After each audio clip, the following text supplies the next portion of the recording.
All right, so this is the fully realized infinite FE generator or whatever that I showcased in the test world last time or whatever. I haven't done too much to switch things out, but I did revise a couple of things. So pulled out the piping system that I was using before, which was these pipes right here from the Pipes Mine, and I replaced them with GT pipes.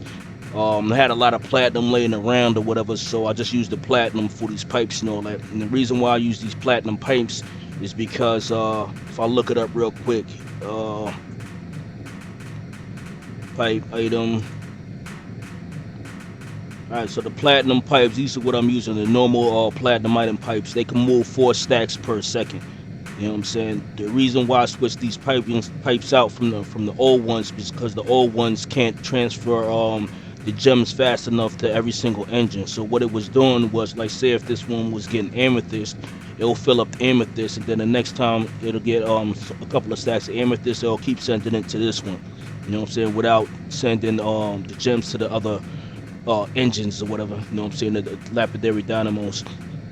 So that's the reason why I need faster pipes, as well as faster pipes with GT specifically. You have to use an extraction cover. You know what I'm saying? Which is what I'm looking at right here. They're called conveyors or whatever. So I use the EV conveyor module. You know what I'm saying?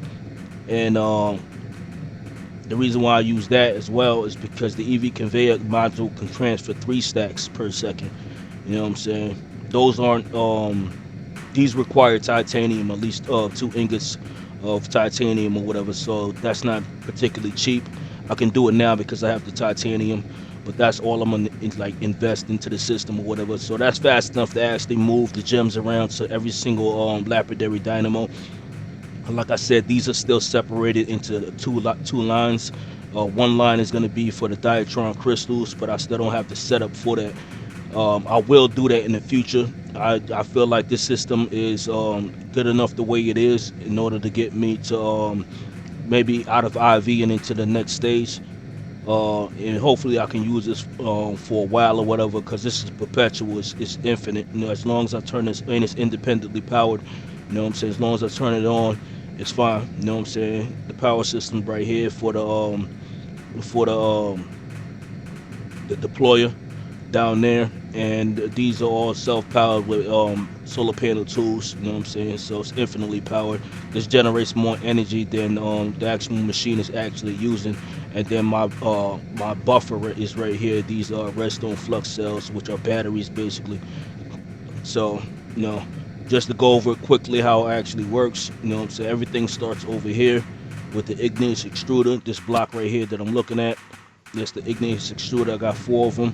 So as long as you put lava on one side, water on the other side, it's going to generate cobble.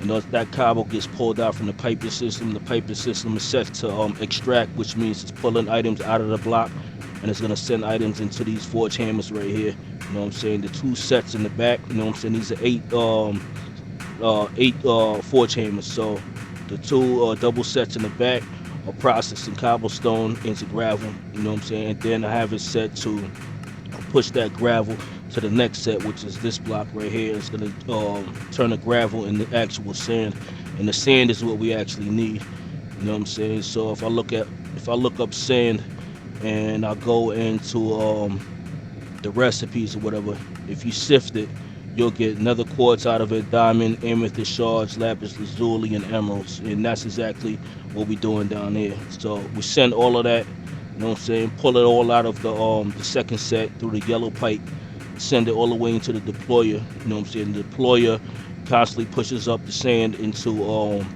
the sifting system. This is a multi-block or whatever. So as long as you have a 5x5, which is about 25 sieving systems all connected together, it's going to there's one thing I forgot to do. So it's going to treat it as a multi-block. So if I have a stack of it, it's going to push them all into one block, but it's all going to spread out and get processed through all of them, as many as you have or whatever. So it never really hits this side over here. That's fine. What I could do is add a separate deployer, you know what I'm saying, down here if I really wanted to. You know what I'm saying? Now I'm thinking about it, I might do that. You know what I'm saying? So it can hit the other side as well. You know what I'm saying? It might be a good idea so I can process more. And the other thing on top of that, which I forgot to do, was the actual meshes. You can enchant these meshes and generate you can basically enchant the meshes with Fortune 3. So anytime you send the sand through it, instead of getting one gem out of it, you're gonna get three. You know what I'm saying? Which will actually speed up the system even faster. Let me take a look at my boots, see if I'm doing it on energy. Am I over here is a technique that I always use. You know what I'm saying? This is my double water wheel system with small water wheels or whatever. You know what I'm saying? Each one of these generates 256 stress units. So you could just do the math yourself. You know what I'm saying? One, two, three, four, five. There's six. Six on one side, six on the other side. That's 12 per layer. So 12 times one, two, three, four, five, six. That's 60. Small water wheels at 256 SU.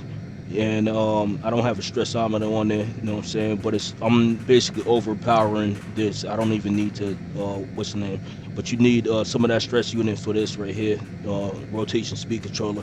I was just trying to guarantee that I can run it at 256. You know what I'm saying? Like I said, I didn't need to make it this big, but I could add something extra to it and add another system. But I was anticipating on processing my ores a little bit differently. You know what I'm saying? I was gonna use crushing wheels instead of the forge hammers.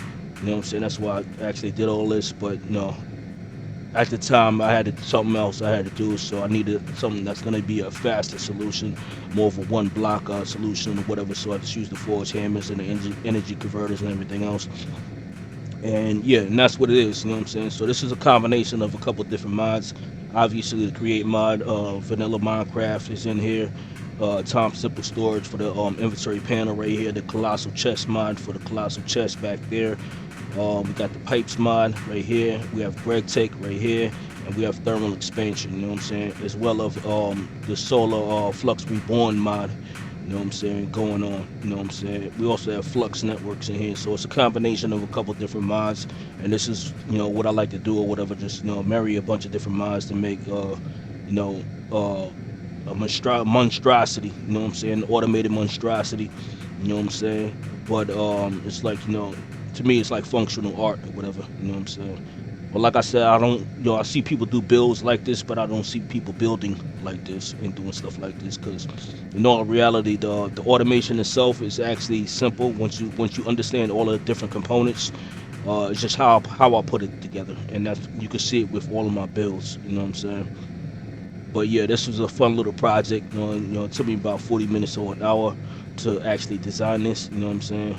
Because most things I already knew what I was going to do. I started right here with this section right here with the sifting system, and I started with the chest. Anytime I design anything, I start with the product and what everything is actually going to be first. You know what I'm saying? Where it generates from. So I started with the chest, started with the sifting system, and put the igneous extruders down there, and I built around it, and I turned on the chunk borders to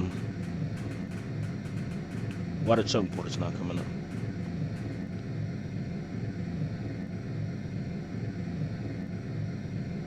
I gotta look into that. Yeah, so I turned on the chunk borders and built inside the chunk because I'm a chunk builder. You know what I'm saying? So yeah, all in all, nice little project, fun little project.